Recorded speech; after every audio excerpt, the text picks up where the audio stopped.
साफ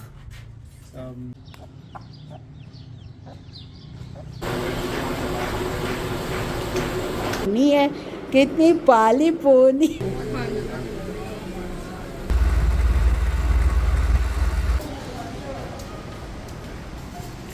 जो चलते हुए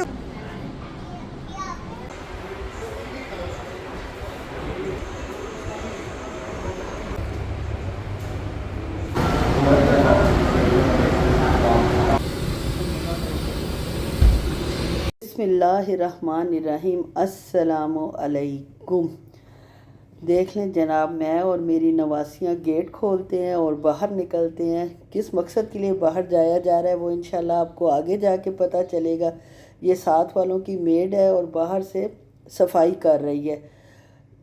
माइयाँ तो मासियाँ जो हैं वो आजकल टिकती बिल्कुल नहीं हैं। इनके पास भी रंग बिरंगी मासियाँ आती रहती हैं। अब ये लड़की सी रखी हुई है और देखें कब तक रहती है। आज ही रोना रो के गई हैं मेरे पास कि मासियों को रोकना बहुत मुश्किल काम है। ये जनाब हमारा छोटा सा लॉन है और इस पर बहुत अच्छे फूल लगे हुए हैं, कलियाँ लगी हुई हैं जिससे बहुत अच्छी खुशबू आती है।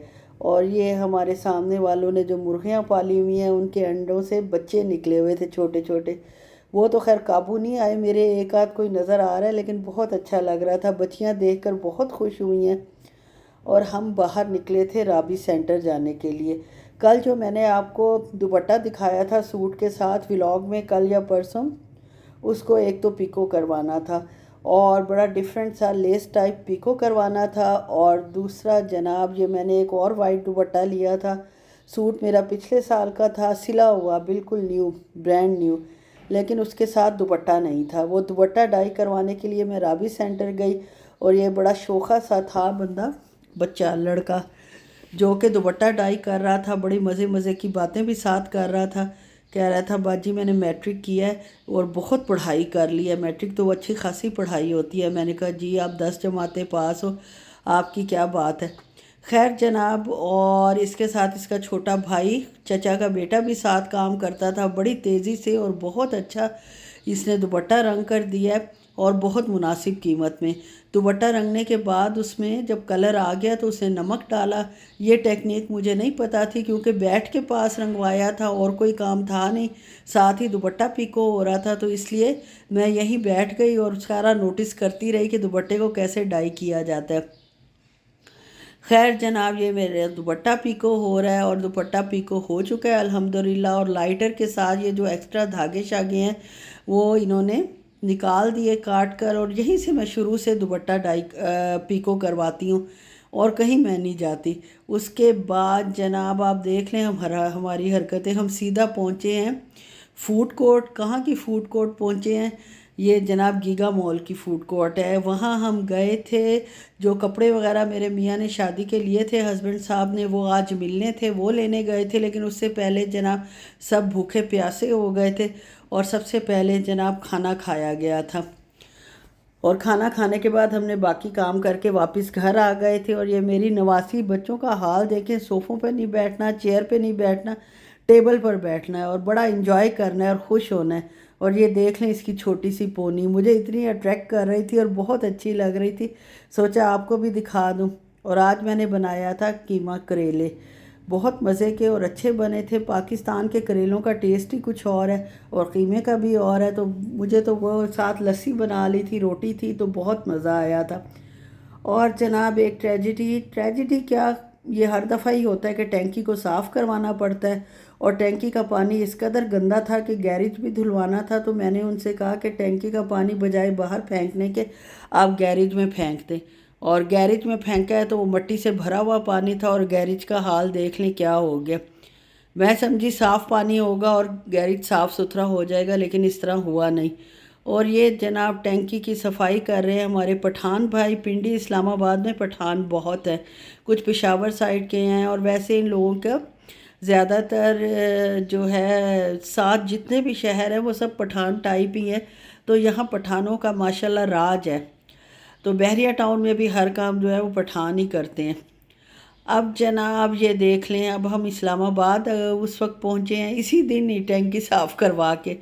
सेंट चोरस जाना था, किस सेंट टोरस, सेंटोरस जाना था। बच्चियां टोकती रहती हैं कि सेंटोरस है और आप बोलती हैं सेंचोरस, सेंटोरस कहा करें। खैर जनाब, ये खूबसूरत इस्लामाबाद देखें, ग्रीन से ढका हुआ, दोनों साइड्स पे माशाल्लाह दरख्त और ठंडी ठंडी छाँव। और यहाँ हम गए थे जिनाह सुपर में। जिनाह सुपर में क्या काम था कि जो दुपट्टा बाद में रंगवाया था उसको पीको करवाना था।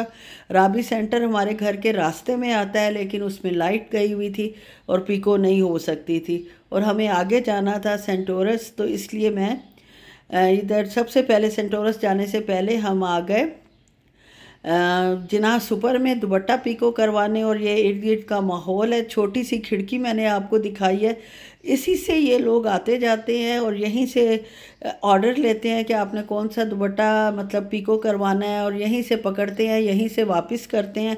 और अच्छा खासा मुश्किल है यहाँ से एंटर होना और बाहर निकलना, लेकिन खैर मजबूरी है। रिस्क कमाना जो है वो आसान नहीं होता, और मर्द पर इसकी बहुत बड़ी ज़िम्मेदारी है। मर्द बेचारे को किसी तरह भी काम करके घर चलाना होता है, इसलिए अल्लाह ताला ने मर्द का दर्जा औरत से एक दर्जा बुलंद रखा है। क्यों बुलंद रखा है? कि वो इसी तरह मेहनत करता है, कमाता है और ख़र्च करता है, तो अल्लाह ताला ने भी उसको एक दर्जा बुलंदी दी है, औरत से दर्जा बुलंद रखा है। खैर जनाब, आ गए हैं सेंटोरस, और इधर पार्किंग का हमेशा हमेशा मसला रहता है, लेकिन क्योंकि हम तो विज़िट पे आए हुए हैं, हमारे लिए तो हर रोज़ ही जो है वो वीकेंड होता है। आज वैसे ट्यूसडे था, मंगल का दिन था, और मुझे लग रहा था पार्किंग नहीं मिलेगी, लेकिन आज निस्बतन पार्किंग आसानी से मिल गई। वरना यहाँ तो ऐसे रश होता है अल्हम्दुलिल्लाह कि आप घबरा जाते हैं कि गाड़ी कहाँ पार्क करें। और पार्किंग की फ़ीस भी इन्होंने अच्छी खासी रखी हुई है, लेकिन पार्किंग एरिया का जो फ़र्श है वो इस कदर गंदा है, टूटी फूटी पार्किंग है। 1 रुपया ख़र्च नहीं करते कि इसी को रिपेयर करवा दें और लोगों के लिए थोड़ी आसानी पैदा हो जाए, लेकिन आसानी तो पैदा करनी ही नहीं है, जो आना है वो जेब में जाना है। हस्बैंड साहब ने अपने कपड़े तो ले लिए थे, लेकिन उनके जूते लेने बाकी थे, और जूते लेने के लिए वो तशरीफ़ लाए सेंटोरस के बाटा स्टोर पर। ये बहुत अच्छा स्टोर है, इसमें इंपोर्टेड शूज़ भी बाटा के आते हैं, काफ़ी एक्सपेंसिव होते हैं और लोकल भी होते हैं। खैर जनाब, मेरा भी दिल पसीज गया इतनी जूतियाँ देख कर कि मैं भी कुछ ना कुछ जेब ढीली कर ही लूँ। और मुझे भी एक जूता पसंद आया जो कि 8000 का था, और मैंने फ़िलहाल उसको छोड़ा है कि बाकी शॉप्स भी विज़िट कर लेती हूँ। अगर मुझे कुछ इससे बेहतर मिल गया तो वो ले लूँगी, वरना वापस आकर यहीं से ये ले लूँगी। खैर जनाब, उन्होंने अपने ले लिए, 2 शूज़ लेने थे, एक शलवार कमीज़ के साथ और एक पैंट शर्ट के साथ, वो लिए गए हैं।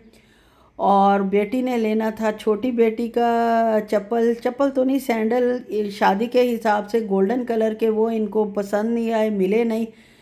तो जनाब हम यहाँ से निकल आए बाहर, और अब मैं यहाँ से निकल के सीधी अगले दिन पहुँची हूँ डेवू टर्मिनल पर। आपको पता है कि मेरे ससुर साहब की डेथ हुई थी। हम लोग उस वक्त तो इतनी अफरा तफरी में सब कुछ हुआ कि दफनाया भी जल्दी गया, कोल्ड स्टोरेज में भी नहीं रखा, टाइम नहीं था। वो कहते थे कि जल्द से जल्द दफनाना ही अफजल है, तो इसलिए उनको जल्दी से दफनाया गया। तो खैर जनाब, हम डेवू टर्मिनल पहुँचे, उनकी कब्र पे भी जाना था और फैसलाबाद भी जाना था। और ये मैं आपको डेवू का टर्मिनल रावलपिंडी वाला दिखा रही हूँ। इसमें औरतों के लिए भी नमाज की जगह बनी हुई है, मर्दों के लिए भी बनी हुई है, और सुबह सुबह का टाइम था, रश इतना ज़्यादा नहीं था। ये बच्ची जो आपको नज़र आ रही है ना, बहुत ही माशाल्लाह बातूनी थी, बहुत मज़ा आया इसकी बातें सुनकर। खैर जनाब, हमारी बस आ गई और हम पहुंच गए बस के अंदर, और एक ही स्टॉप करती है डेवू फैसलाबाद के रास्ते में, वो था जनाब कलर कहार। जाते हुए मैंने कहा कलर कहार की थोड़ी सी टर्मिनल की पिक्चर्स बना लूँ, वीडियो बना लूँ, ताकि आप लोग भी जो पाकिस्तान से बाहर हैं, इंडिया में हैं, मेरी प्यारी दोस्त अनीस खातून हैं, सफ़ीना वक्कास हैं, उन्होंने तो शायद देखा हुआ हो, लेकिन उनको भी मैं दिखा दूँ कि टर्मिनल जो है वो डेवू का कलर कहार पर जो स्टॉप होता है वो कैसा है। अब हमें भूख तो ज़रा नहीं थी, इतना नाश्ता करके आए थे, लेकिन 15-20 मिनट का स्टॉप था और पूरा जो है घूमना वो लाजमी था। बैठ बैठ के भी टांगें जो हैं शल हो जाती हैं। ढूंढ रहे थे कि शायद कोई ऐसी चीज़ मिल जाए। KFC भी था और मुख्तलिफ़ किस्म की कढ़ाइयाँ, बट कढ़ाई और फलानी कढ़ा टिमकानी, फ्राई चिकन था, सब कुछ था। लेकिन मेरी हस्बैंड साहब की टांग टूटी चाय पे, और चाय उन्होंने फ़्रेश बनवाई फ्रेश दूध की और लेकर आ गए। इतनी गर्मी में इनकी हिम्मत को मैंने 10 दफ़ा सलाम किया कि आपकी हिम्मत को सलाम है कि इतनी गर्मी में चाय पी रहे हैं। अगला सफ़र जो है इंशाल्लाह नेक्स्ट व्लॉग में आएगा।